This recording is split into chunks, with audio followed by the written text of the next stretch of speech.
Wala raw kawala sa asunto si Vice President Sara Duterte kapag napatunayang ibang tao ang namahagi sa confidential funds imbes na ang Special Disbursing Officer ng OVP at DepEd.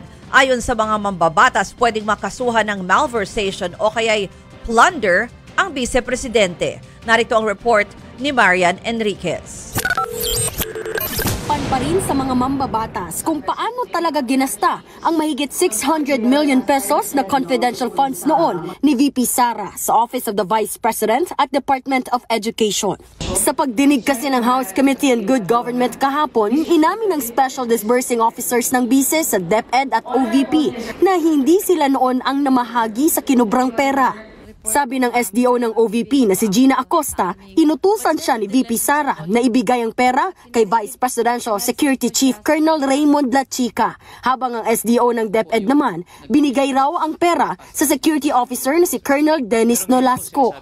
Nanaig po ang aking belief na may trust po ako kay Lachica dahil po authorized po siya ni Ma'am Sara Duterte. Kung nagdi-disburse Si po Colonel Nolasco rin ang gumagawa nitong...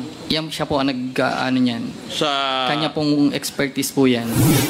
Banat tuloy ng mga mambabatas, bawal yan. Sa ilalim kasi ng Government Auditing Code, SDO lang dapat ang pwedeng humawak at mag-disburse sa confidential funds. Ito raw marahil ang rason kaya hindi kilala ng mga SDO ang ilan sa pumirma sa acknowledgement receipt gaya ng hinahanap pa rin na si Mary Grace Piatos.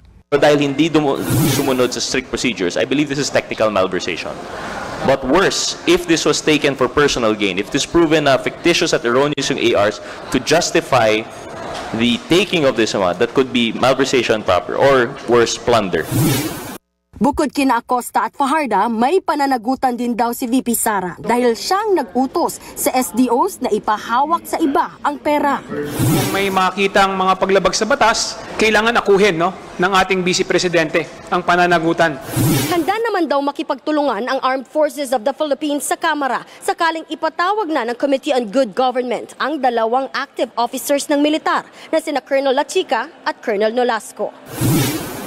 Sa Biyernes, November 29, magpapatuloy ang pagdinig ng Kamara. Imbitado ang dalawang security officers at inaasahang dadalo pa rin sina VP Sara at mga opisyal nito. Nagbabalita mula sa Frontline, Marian Enriquez, News 5.